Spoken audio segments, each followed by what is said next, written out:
दोस्तों नमस्कार, जय हिंद, वंदे मातरम। कैसे हैं आप सभी? उम्मीद करता हूं कि आप सब अच्छे होंगे और आपकी तैयारी बहुत ही ज़बरदस्त चल रही होगी। दोस्तों इसी तैयारी को और खूबसूरत बनाने के लिए हम 28 मार्च को होने वाली परीक्षा के लिए top 100 plus question, most important question आपके लिए लेकर आए हैं, जो प्रथम और द्वितीय पाली के लिए, दोनों पालियों के लिए बहुत ही मोस्ट इम्पोर्टेंट प्रश्न है।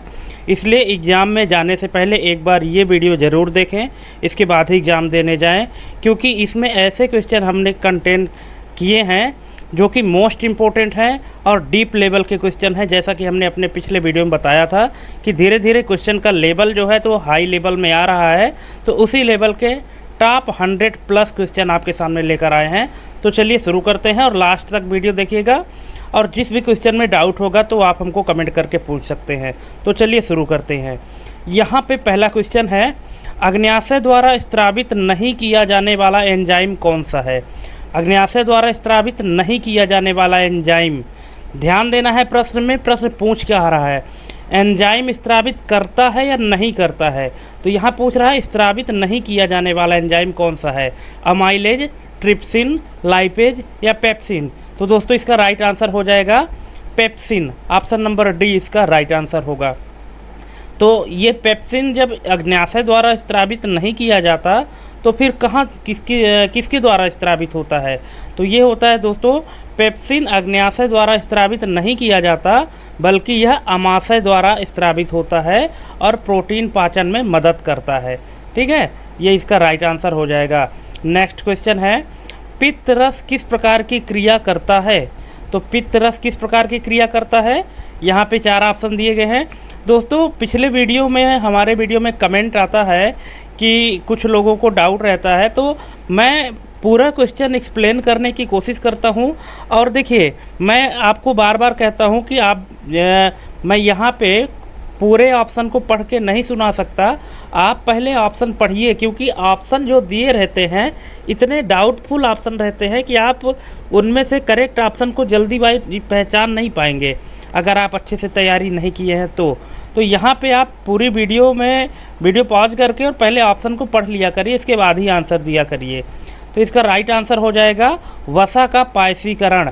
पित्त रस की जो किस प्रकार की क्रिया करता है, वसा का पायसीकरण करता है, ऑप्शन नंबर ए। नेक्स्ट है, वसा को ऊर्जा में बदलने के लिए किस अंग का मुख्य योगदान होता है?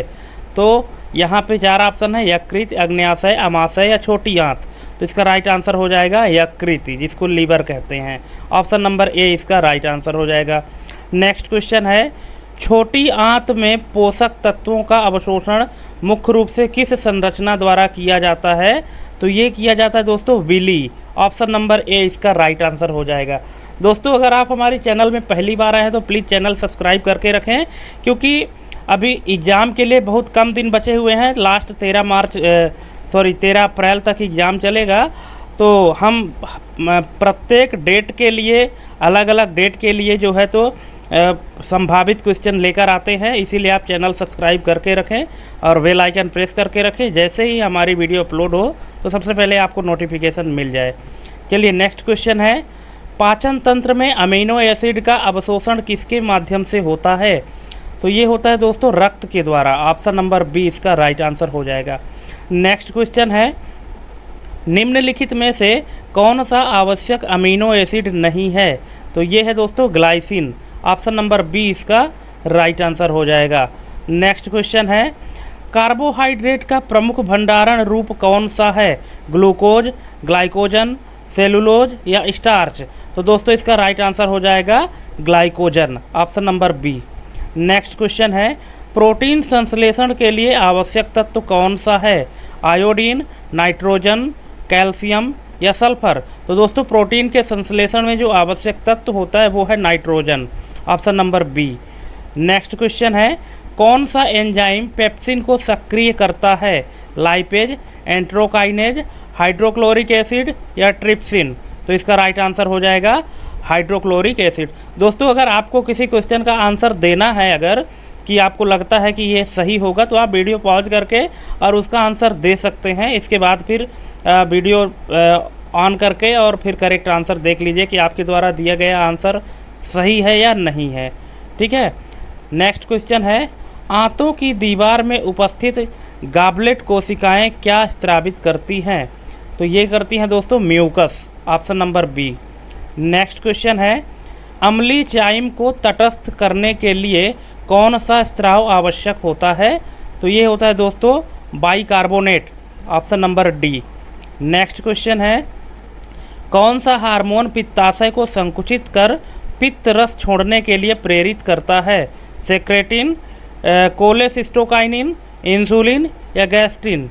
तो इसका राइट आंसर हो जाएगा कोलेसिस्टोकाइनिन, ऑप्शन नंबर बी।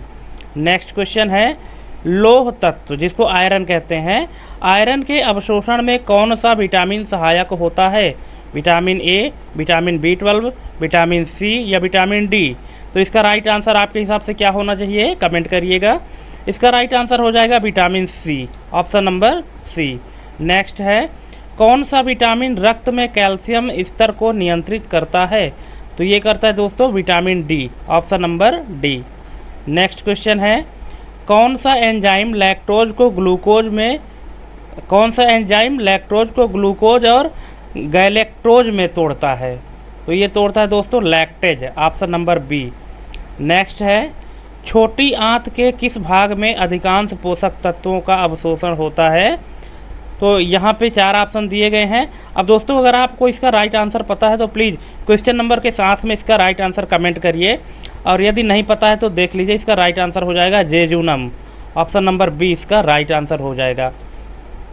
दोस्तों क्वेश्चन का लेवल कैसा है आप हमको कमेंट करके ज़रूर बताइएगा, और अगर हाई लेवल के क्वेश्चन चाहिए तो भी बताइएगा, है ना। और किसी भी क्वेश्चन में अगर डाउट है, किसी ऑप्शन में डाउट है, कोई भ्रम है आपको, तो आप हमको कमेंट कर सकते हैं, हम उसका आंसर देने की कोशिश करेंगे। नेक्स्ट क्वेश्चन है, प्रोटीन के अंतिम अपचयन से क्या प्राप्त होता है? तो प्रोटीन के अंतिम अपचयन से क्या प्राप्त होता है? अमीनो एसिड प्राप्त होता है, option number C. Next question है, यकृत में कौन सा पाचन एंजाइम उत्पन्न होता है? तो ये होता है कोई एंजाइम नहीं उत्पन्न होता दोस्तों, ये ध्यान रखना है आपको कि यकृत में जो पाचन एंजाइम उत्पन्न होने की बात कर रहा है, तो यहाँ पे ध्यान रखना है कि यकृत में कोई भी पाचन एंजाइम उत्पन्न नहीं होता है। नेक्स्ट क्वेश्चन है, हाइड्रोक्लोरिक एसिड किस कोशिका द्वारा स्रावित किया जाता है? तो ये किया जाता है पेरिएटल कोशिकाएं द्वारा, option number A. Next question है, शरीर में आयरन का भंडारण किस रूप में होता है? तो ये होता है दोस्तों फेरिटिन, ऑप्शन नंबर ए इसका राइट आंसर हो जाएगा। नेक्स्ट क्वेश्चन है, खाद्य सुरक्षा अधिनियम भारत में कब लागू किया गया था? दोस्तों आप देख रहे हैं हमने हर एक चैप्टर से क्वेश्चन उठाया है, ताकि आपको सिर्फ ये ना लगे कि सिर्फ एक ही चैप्टर को कवर किया गया है। हमने हर चैप्टर को उठाया है और हर चैप्टर से आपको 100+ MCQ हम आपको कराने वाले हैं, इसलिए वीडियो में अंत तक बने रहें और वीडियो लास्ट तक देखें। लास्ट में आप हमको कमेंट करिएगा कि आपके टोटल कितने नंबर सही हुए हैं, क्योंकि यही लेवल डिसाइड करेगा कि 28 मार्च को जो एग्ज़ाम होगा तो आपका स्कोर उसमें क्या होने वाला है। तो यहाँ पे जो क्वेश्चन है, खाद्य सुरक्षा अधिनियम भारत में कब लागू किया गया था? तो ये लागू किया गया था 2006 में, ऑप्शन नंबर बी। नेक्स्ट है, खाद्य सुरक्षा एवं मानक प्राधिकरण किस मंत्रालय के अंतर्गत कार्य करता है? तो ये कार्य करता है दोस्तों स्वास्थ्य और परिवार कल्याण मंत्रालय, option number A. Next question है, FSSAI का मुख्यालय कहाँ स्थित है? तो ये स्थित है दोस्तों नई दिल्ली में, ऑप्शन नंबर सी। नेक्स्ट है, खाद्य सुरक्षा सुनिश्चित करने के लिए फूड फोर्टिफिकेशन का क्या अर्थ है? तो इसका अर्थ है भोजन में सूक्ष्म पोषक तत्वों को बढ़ाना, ऑप्शन नंबर सी इसका राइट आंसर हो जाएगा। नेक्स्ट क्वेश्चन है, भारत में सार्वजनिक वितरण प्रणाली के तहत वितरित किए जाने वाले खाद्य पदार्थ कौन से हैं? गेहूं और चावल, फल और सब्जियां, डेयरी उत्पाद या फास्ट फूड? तो इसका राइट आंसर हो जाएगा गेहूं और चावल। अगला क्वेश्चन है, खाद्य सुरक्षा को नियंत्रित करने वाली अंतर्राष्ट्रीय एजेंसी कौन सी है? WHO, FAO, FSSAI या USDA? दोस्तों इसका राइट आंसर आप कमेंट कर सकते हैं क्या, अगर आपको पता है तो? अगर पता है तो प्लीज़ कमेंट करिएगा क्वेश्चन नंबर के साथ में, और अगर नहीं पता तो देख लीजिए, इसका राइट आंसर हो जाएगा FFAO। यहाँ पे हो सकता है कुछ लोगों को डाउट रहा हो कि इसका option number C right answer होगा, पर ये इसका राइट आंसर सही नहीं होगा। इसका राइट आंसर यहाँ पे FAO होगा, जिसका फुल फॉर्म है food and agriculture organisation. Next question है, गोल्डन राइस में मुख्य रूप से कौन सा पोषक तत्व प्रचुर मात्रा में पाया जाता है? तो ये पाया जाता है दोस्तों vitamin A. Option number A इसका राइट आंसर हो जाएगा। नेक्स्ट है, राष्ट्रीय खाद्य सुरक्षा अधिनियम के तहत ग्रामीण क्षेत्रों में कितने प्रतिशत जनसंख्या को सब्सिडी वाला भोजन प्रदान किया जाता है? तो ये किया जाता है दोस्तों 75%। अब यहाँ पे एक ट्विस्ट है कि यह अधिनियम कानूनी तौर पर ग्रामीण आबादी के लिए 75% और शहरी आबादी के लिए 50% को लक्षित सार्वजनिक वितरण प्रणाली के तहत सब्सिडी वाले खाद्यान्न प्राप्त करने का अधिकार देता है ना। जो ग्रामीण आबादी है उसको 75% और जो शहरी आबादी है उसको 50%। ये आपको ध्यान रखना है, क्योंकि मान लीजिए कि अगर आपके एग्जाम में ग्रामीण नहीं शहरी पूछ देता है तो फिर वहाँ पे 50% हो जाएगा। नेक्स्ट क्वेश्चन है, खाद्य सुरक्षा सुनिश्चित करने के लिए HACCP, जिसका फुल फॉर्म है hazard analysis and critical control points, प्रणाली किससे संबंधित है? तो ये संबंधित है खाद्य उत्पादन में विषाणु की जांच करना। Option number A. Next question है, कुपोषण का सबसे सामान्य रूप कौन सा है? तो ये है प्रोटीन ऊर्जा कुपोषण। Option number A. Next question है, मैक्रोन्यूट्रिएंट्स में से कौन से पोषक तत्व शामिल होते हैं? तो ये शामिल होते हैं कार्बोहाइड्रेट, प्रोटीन और वसा। ऑप्शन नंबर बी इसका राइट आंसर हो जाएगा। नेक्स्ट क्वेश्चन है, कुपोषण के कारण होने वाला मरासमस रोग किस आयु वर्ग में अधिक पाया जाता है?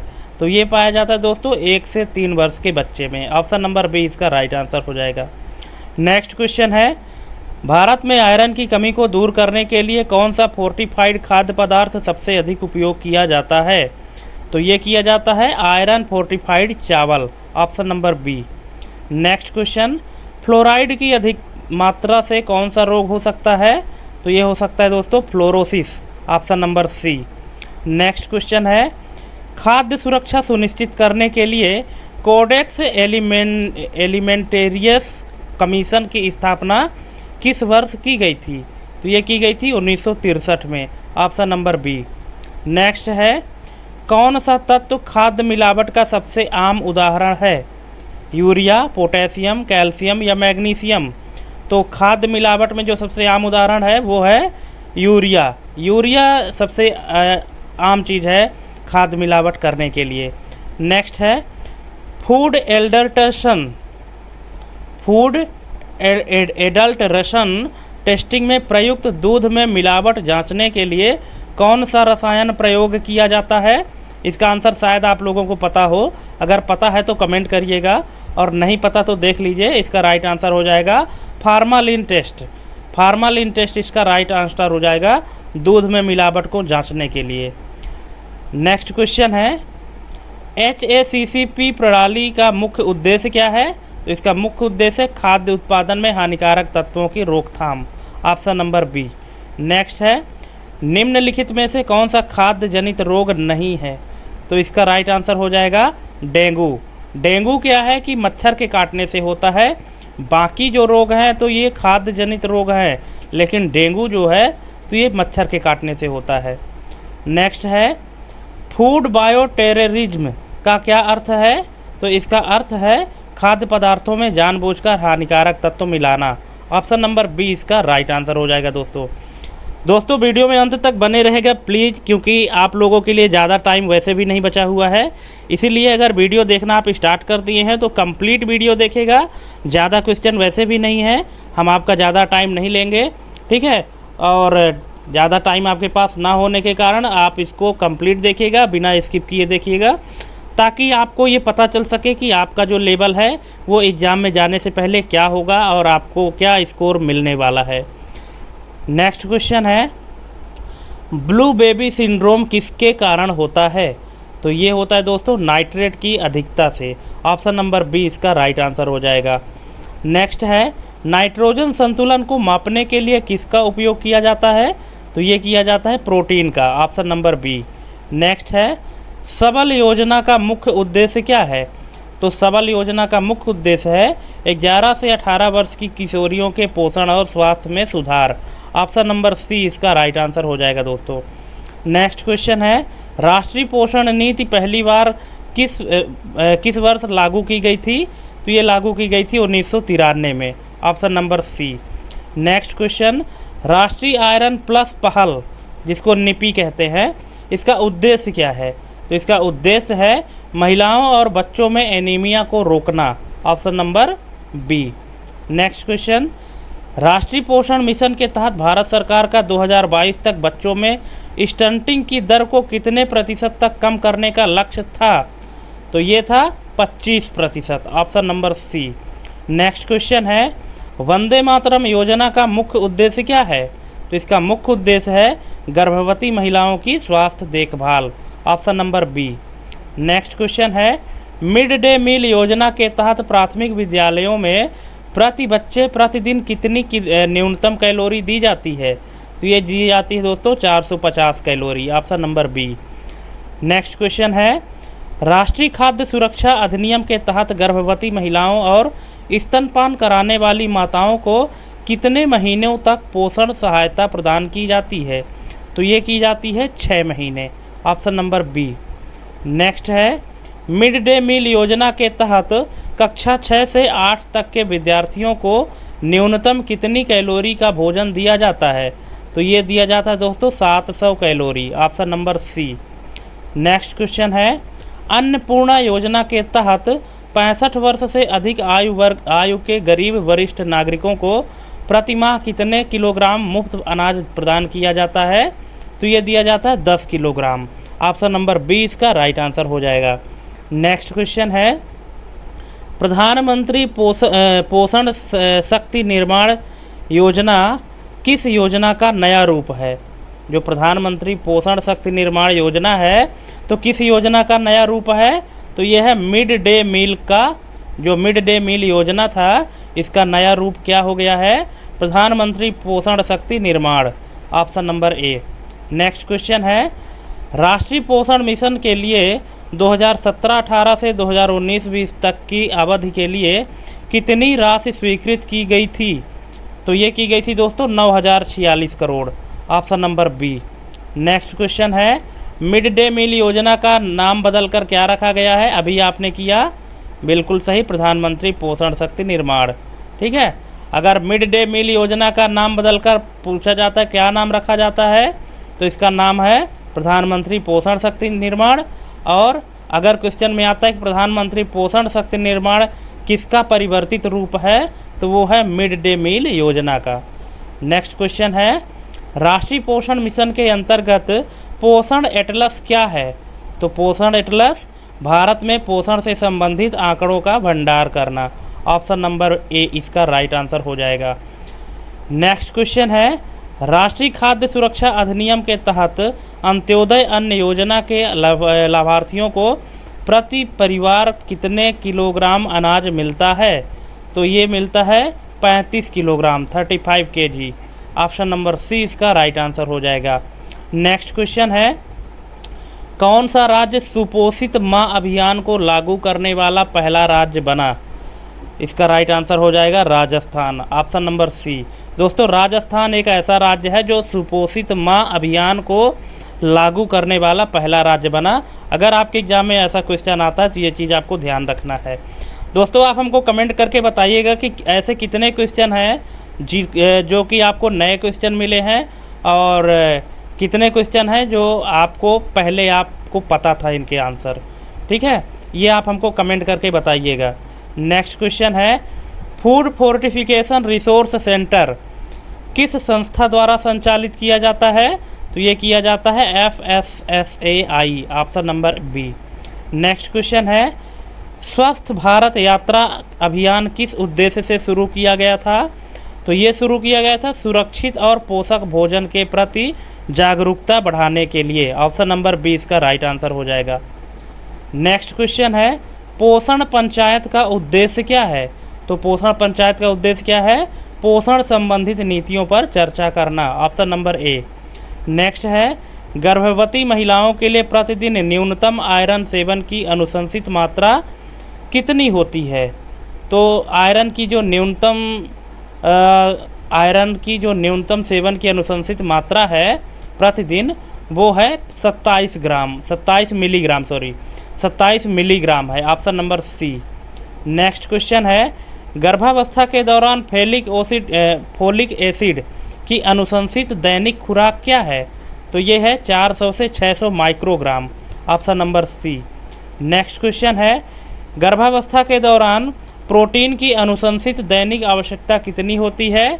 तो यह है 75 ग्राम। ऑप्शन नंबर डी इसका राइट आंसर हो जाएगा।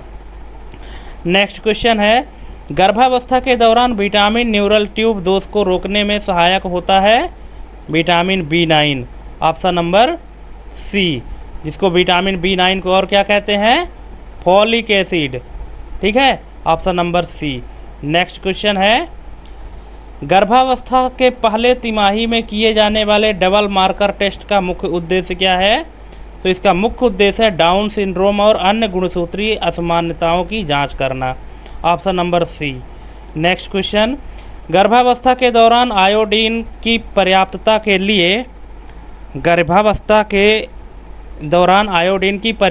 लिए WHO द्वारा अनुशंसित दैनिक सेवन कितना है? तो यह है 220 माइक्रोग्राम। ऑप्शन नंबर सी इसका राइट आंसर हो जाएगा। नेक्स्ट क्वेश्चन है, गर्भवती महिलाओं को विटामिन ए की अधिक मात्रा में खपत से क्यों बचना चाहिए? क्योंकि यह भ्रूण में जन्मजात विकृतियां पैदा कर सकता है। Option number B. Next question है, गर्भावस्था के दौरान गेस्टेशनल डायबिटीज का मुख्य कारण क्या है? इंसुलिन प्रतिरोध में वृद्धि। Option number B. नेक्स्ट है, गर्भावस्था के दौरान उच्च रक्तचाप से जुड़ा कौन सा विकार सबसे गंभीर होता है? तो ये होता है एक्लेम्सिया। Option number C. यहाँ पे ऑप्शन में प्री एक्लेम्सिया भी है, लेकिन वो इसका आंसर नहीं होगा। इसका राइट आंसर एक्लेम्सिया होगा। Option number C. Next question है,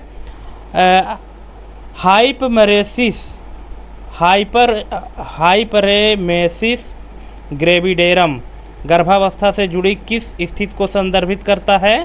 तो ये करता है गंभीर उल्टी और मतली। Option number B. Next question है, गर्भावस्था में एनीमिया तब परिभाषित किया जाता है जब हीमोग्लोबिन स्तर किससे कम होता है?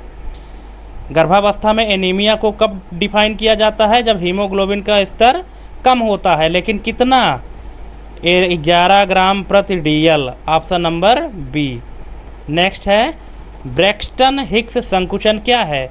तो ये है नकली प्रसव संकुचन। Option number B.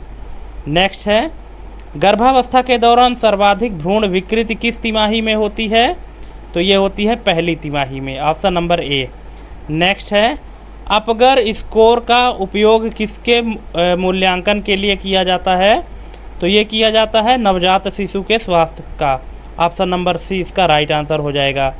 Next question है, गर्भावस्था के दौरान सबसे अधिक स्रावित होने वाला हार्मोन कौन सा है? तो ये है progesterone. Option number B. Next question है, गर्भावस्था के दौरान रिलैक्सिन हार्मोन का मुख्य कार्य क्या है? तो इसका मुख्य कार्य है गर्भाशय, ग्रीवा और पेल्विस को शिथिल करना। ऑप्शन नंबर सी इसका राइट आंसर हो जाएगा। नेक्स्ट क्वेश्चन है दोस्तों, गर्भावस्था में प्रोजेस्टेरोन हार्मोन की भूमिका क्या होती है? तो ये होती है गर्भाशय की परत को बनाए रखना। ऑप्शन नंबर बी इसका राइट आंसर हो जाएगा। दोस्तों वीडियो में अंत तक बने रहेगा प्लीज़, क्योंकि आपको ये मोस्ट इम्पोर्टेंट क्वेश्चन एक बार पढ़ के जाने हैं अपने एग्ज़ाम में, और 28 तारीख वालों के लिए मोस्ट इम्पोर्टेंट है। हालांकि जिनका एग्ज़ाम अगले डेट में है वो भी देख सकते हैं, लेकिन मोस्ट इम्पोर्टेंट है ये 28 तारीख वालों के लिए। और आप कंप्लीट वीडियो देखिएगा बिना स्किप किए हुए। मैं बार बार आपसे रिक्वेस्ट कर रहा हूँ कि अपने लिए तो प्लीज़ इतना करके रखिए। और हाँ, चैनल को आप लोग सब्सक्राइब नहीं करते हैं। चैनल सब्सक्राइब करने का जो रेशियो है वो बहुत कम रहता है। जिस हिसाब से वीडियो देखी जाती है उस हिसाब से सब्सक्रिप्शन नहीं मिलता दोस्तों। तो ऐसा आप क्यों करते हैं आप लोग मेरे साथ? अगर हम आपके लिए इतनी मेहनत करते हैं तो प्लीज़ आप मेरा भी सपोर्ट करिए, मुझे भी मोटिवेट करिए, ताकि हम आपके लिए और अच्छा कंटेंट लाते रहें। नेक्स्ट क्वेश्चन है, क्राउन रंप लेंथ का उपयोग गर्भावस्था के किस चरण में भ्रूण की उम्र निर्धारित करने के लिए किया जाता है? तो इसका राइट आंसर हो जाएगा पहले तिमाही में, option number A. Next question है, गर्भावस्था में हेल्प सिंड्रोम किससे संबंधित है? तो ये संबंधित है उच्च रक्तचाप और जिगर की समस्या, option number A. Next question, lochia क्या है? लोकिया क्या है? क्या इसका आंसर आपको पता है? अगर पता है तो प्लीज़ क्वेश्चन नंबर के साथ में इसका राइट आंसर आप हमको कमेंट करिएगा। अगर पता है तो, नहीं पता तो देख लीजिएगा। इसका राइट आंसर है जन्म के बाद गर्भाशय से निकलने वाला रक्त स्त्राव। जन्म के बाद जो गर्भाशय से रक्त स्त्राव होता है उसी को लोकिया कहते हैं। अगर आपको पता रहा होगा तो अच्छी बात है, नहीं पता रहा तो मैं बता दिया। नेक्स्ट क्वेश्चन है, जल जीवन मिशन, जिसको JJM कहते हैं, जल जीवन मिशन का लक्ष्य भारत में हर ग्रामीण परिवार को कितने समय तक कार्यशील नल जल कनेक्शन प्रदान करना है? तो इसका राइट आंसर है 2024 तक, option number A. Next question है, जल शक्ति अभियान कब शुरू की गई थी? तो ये शुरू की गई थी 2019 में, ऑप्शन नंबर सी। नेक्स्ट है, भारत सरकार के अनुसार हर घर जल अभियान का उद्देश्य क्या है? तो इसका उद्देश्य है 2024 तक सभी ग्रामीण घरों में पाइप के माध्यम से पानी पहुंचाना। ठीक है, भारत सरकार का तो उद्देश्य यही था, हर घर जल अभियान। अब भले ही आप लोगों के घर में पानी पहुंचा हो कि ना पहुंचा हो, लेकिन दोस्तों कागज़ में तो पहुंच चुका है। ठीक है ना, कागज़ में पहुंच चुका है, गवर्नमेंट के पास कागज़ मजबूत है। अब घरों में तक पानी पहुंचा हो या ना पहुंचा हो, लेकिन उद्देश्य यही था। नेक्स्ट क्वेश्चन है, भारत में जल संरक्षण एवं प्रबंधन के लिए कैच द रेन अभियान किस वर्ष शुरू किया गया था? तो ये शुरू किया गया था 2021 में, option number D. Next question है, स्वच्छ भारत मिशन की शहरी और ग्रामीण शाखाओं के लिए कौन से मंत्रालय जिम्मेदार हैं? तो ये है जल शक्ति मंत्रालय और आवास एवं शहरी मामलों का मंत्रालय, ऑप्शन नंबर 20 का राइट आंसर हो जाएगा। नेक्स्ट क्वेश्चन है, कौन सा राज्य भारत में ODF प्लस स्थिति हासिल करने वाला पहला राज्य बना? तो ये है Sikkim, option number A. Next question है, पर्यावरण प्रवाह की अवधारणा का क्या उद्देश्य है? इसका उद्देश्य है नदियों में न्यूनतम जल प्रवाह सुनिश्चित करना, ऑप्शन नंबर बी। नेक्स्ट है, भारत में वर्षा जल संचयन को बढ़ावा देने के लिए कौन सी योजना चलाई जाती है? तो ये चलाई जाती है जल शक्ति अभियान, ऑप्शन नंबर डी इसका राइट आंसर हो जाएगा। नेक्स्ट क्वेश्चन है, ग्रे वाटर मैनेजमेंट का क्या अर्थ है? तो इसका अर्थ है घरेलू उपयोग के बाद बचे पानी का पुनर्चक्रण, ऑप्शन नंबर बी इसका राइट आंसर हो जाएगा। नेक्स्ट क्वेश्चन है, जल जीवन मिशन के तहत प्रति व्यक्ति प्रतिदिन कितने लीटर पानी की आपूर्ति का लक्ष्य रखा गया है? तो ये रखा गया दोस्तों 55 लीटर, ऑप्शन नंबर 20 का राइट आंसर हो जाएगा। नेक्स्ट क्वेश्चन, स्वच्छ भारत मिशन के अंतर्गत ODF प्लस स्थिति प्राप्त करने के लिए निम्नलिखित में से कौन सी शर्त अनिवार्य है? तो ये है ठोस और तरल कचरा प्रबंधन की प्रभावी व्यवस्था, option number B. Next question, Namami Gange कार्यक्रम के तहत किस राज्य में सबसे अधिक घाटों का पुनर्विकास किया गया है? तो ये किया गया है दोस्तों उत्तर प्रदेश में, option number A. Next question, Swajal योजना मुख्य रूप से किस पर केंद्रित है? तो ये है ग्रामीण क्षेत्रों में सुरक्षित पेयजल की आपूर्ति, ऑप्शन नंबर बी इसका राइट आंसर हो जाएगा। नेक्स्ट क्वेश्चन है, भारत में जल गुणवत्ता की निगरानी के लिए कौन सा मानक उपयोग किया जाता है? तो ये किया जाता है दोस्तों BIS 2012, ऑप्शन नंबर बी इसका राइट आंसर हो जाएगा। नेक्स्ट है, centre for water research and management किस भारतीय संस्थान से संबंधित है? तो ये संबंधित है IISc Bengaluru, option number C. Next है, नीलगिरी मॉडल किसके लिए प्रसिद्ध है? तो ये प्रसिद्ध है जल संचयन तकनीक के लिए, ऑप्शन नंबर 20 का राइट आंसर हो जाएगा। नेक्स्ट क्वेश्चन है, स्वच्छ भारत मिशन शहरी, दो चीज़ होता है ना, स्वच्छ भारत मिशन ग्रामीण और स्वच्छ भारत मिशन शहरी। तो यहाँ पे शहरी की बात हो रही है कि स्वच्छ भारत मिशन शहरी के तहत निम्नलिखित में से कौन सा घटक शामिल नहीं है। तो ये शामिल नहीं है सार्वजनिक परिवहन सुधार। ऑप्शन नंबर डी इसका राइट आंसर हो जाएगा। दोस्तों आप ऑप्शन ज़रूर पढ़िएगा, क्योंकि अगर आप ऑप्शन नहीं पढ़ेंगे तो आपको डाउट होगा आंसर देने में, क्योंकि यहाँ आप ऑप्शन नहीं पढ़ रहे हैं और जब आप एग्ज़ाम देने जाएंगे तो वहाँ आप ऑप्शन पढ़ेंगे, और जब आप ऑप्शन पढ़ेंगे तो आपको डाउट होगा। इसलिए हर क्वेश्चन का ऑप्शन आप ज़रूर पढ़िए, इसके बाद ही करेक्ट ऑप्शन दीजिएगा, ठीक है। क्योंकि यहाँ तो हम आपको सिर्फ करेक्ट ऑप्शन ही बताएंगे, लेकिन एग्ज़ाम के दौरान जब आप एग्ज़ाम देने जाएंगे तो वहाँ आप चारों ऑप्शन पढ़ेंगे, तब आप आंसर देंगे। तो हो सकता है ऐसे में आप डाउट हो जाएं, इसलिए आप वीडियो पॉज करके और पहले ऑप्शन पढ़िए, इसके बाद ही आंसर दीजिए। नेक्स्ट क्वेश्चन है, स्वच्छता सर्वेक्षण 2023 में सबसे स्वच्छ शहर का खिताब किसे मिला। तो ये मिला है दोस्तों इंदौर को। Option number A. नेक्स्ट है, मल जल उपचार संयंत्र की कौन सी विधि सबसे अधिक प्रभावी मानी जाती है। तो ये मानी जाती है एक्टिवेटेड स्लज प्रक्रिया। ऑप्शन नंबर ए इसका राइट आंसर हो जाएगा। नेक्स्ट क्वेश्चन है, भारत में जलवायु परिवर्तन का जल संसाधनों पर प्रभाव आंकने के लिए कौन सा मॉडल विकसित किया गया है। तो ये किया गया है दोस्तों national water balance model. Option number B इसका राइट आंसर हो जाएगा। नेक्स्ट है, भारत में कुपोषण की पहचान करने के लिए कौन सा मानक सूचकांक सबसे अधिक उपयोग किया जाता है। तो ये किया जाता है स्टंटिंग, वेस्टिंग और underweight index. Option number C. यहाँ पे हो सकता है कुछ लोगों को डाउट रहा हो कि बॉडी मास इंडेक्स हो सकता है इसका आंसर, पर वो इसका सही आंसर नहीं है। इसका राइट आंसर है स्टंटिंग, वेस्टिंग और अंडरवेट इंडेक्स। नेक्स्ट क्वेश्चन, कुपोषण की वेस्टिंग स्थिति को कैसे परिभाषित किया जाता है। तो जो वेस्टिंग होता है तो इसकी स्थिति लंबाई के अनुसार वजन, लंबाई के अनुसार यदि वजन ठीक ठाक है तो उसको वेस्टिंग की स्थिति को परिभाषित करते हैं। नेक्स्ट है, स्टंटिंग से क्या तात्पर्य है।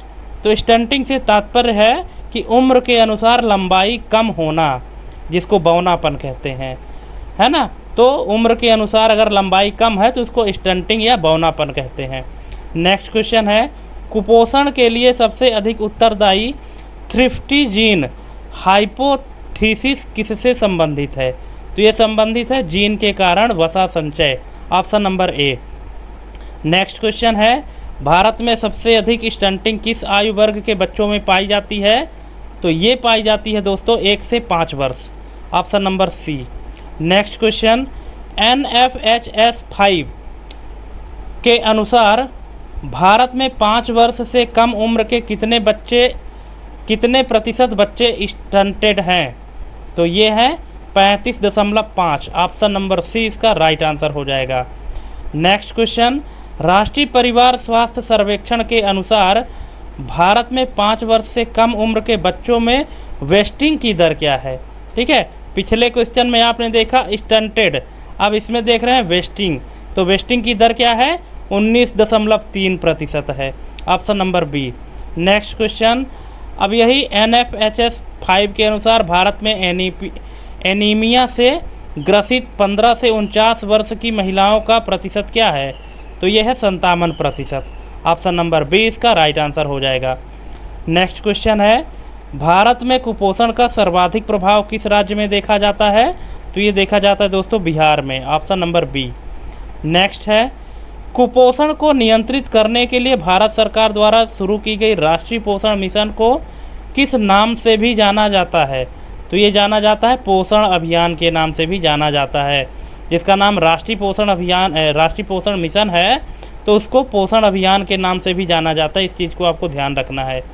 नेक्स्ट क्वेश्चन है, ग्लोबल हंगर इंडेक्स में भारत की स्थिति 2023 में कौन से स्तर पर थी। तो ये थी 111वीं स्तर पर। Option number C. Next question है, यूनिसेफ द्वारा कुपोषण की रोकथाम के लिए किस पहल को बढ़ावा दिया जाता है। तो ये दिया जाता है scaling up nutrition movement. Option number A. Next है, वर्किट लिम्फोमा का संबंध किस पोषक तत्व की कमी से होता है। तो ये है प्रोटीन। ऑप्शन नंबर डी इसका राइट आंसर हो जाएगा। नेक्स्ट क्वेश्चन है, कुपोषण से ग्रसित बच्चों में एडेमेटस प्रोटीन एनर्जी माल न्यूट्रिशन किस बीमारी का संकेत है? तो ये है क्वासियोरकर। ऑप्शन नंबर 20 का राइट आंसर हो जाएगा। नेक्स्ट क्वेश्चन है, NFHS 5 के अनुसार भारत में कितने प्रतिशत 5 वर्ष से कम उम्र के बच्चे अंडरवेट हैं? तो ये है 32.1%। ऑप्शन नंबर 20 का राइट आंसर है। नेक्स्ट क्वेश्चन, पोषण 2.0 योजना में कौन सा प्रमुख घटक शामिल किया गया है? तो ये शामिल किया गया है फोर्टिफाइड फूड वितरण। Option number B. Next question है, ग्लोबल न्यूट्रिशन रिपोर्ट किस संगठन द्वारा प्रकाशित की जाती है? तो ये प्रकाशित की जाती है the Lancet. Option number D. Next question है, स्केलिंग अप न्यूट्रिशन जिसको शॉर्ट में सन कहते हैं, आंदोलन है ये। तो इस आंदोलन का मुख्य उद्देश्य क्या है? पोषण में सुधार और कुपोषण को समाप्त करना। ऑप्शन नंबर ए इसका राइट आंसर हो जाएगा। नेक्स्ट क्वेश्चन है दोस्तों, कोपनहेगन कंसेंसस के अनुसार कुपोषण से निपटने का सबसे प्रभावी तरीका क्या है? तो ये है सूक्ष्म पोषक तत्वों की आपूर्ति। ऑप्शन नंबर 20 का राइट आंसर हो जाएगा। नेक्स्ट क्वेश्चन है, हैजा किस जीवाणु के कारण होता है? तो ये होता है vibrio cholera. Option number A इसका राइट आंसर हो जाएगा। तो दोस्तों इस प्रकार से हमने आपको टोटल 120 क्वेश्चन करा दिए हैं। आप हमको कमेंट करके बताइएगा कि 120 क्वेश्चन में आपके कितने सही हुए, कितने गलत हुए। 120 क्वेश्चन हमने करा दिए हैं, बाकी की तैयारी आप खुद भी किए होंगे। इस तरह से आप एग्ज़ाम देने जाइए तो आप हो सकता है कि आप अच्छा स्कोर कर जाएं, ठीक है। लेकिन हाँ, एग्ज़ाम देने से पहले हमारे ये टोटल 120 क्वेश्चन ज़रूर करिएगा। तो दोस्तों थैंक्स फॉर वाचिंग हमारी ये कंप्लीट वीडियो देखने के लिए। और किसी भी क्वेश्चन में अगर आपको डाउट है तो आप हमको कमेंट करके पूछ सकते हैं। पुरानी वीडियो की पूरी लिंक इस वीडियो के डिस्क्रिप्शन में मिल जाएगी, पूरा यूनिट वाइज, उसको भी आप देख सकते हैं। तो आज के लिए बस इतना ही, मिलते हैं अपने अगले वीडियो में। और आप लोगों के लिए आगामी परीक्षा के लिए बहुत बहुत शुभकामनाएँ। बेस्ट ऑफ लक, अच्छा स्कोर करिए और सबको जॉब मिले, हम तो यही चाहते हैं। तो चलिए आज के लिए बस इतना ही। जय हिंद, वंदे मातरम।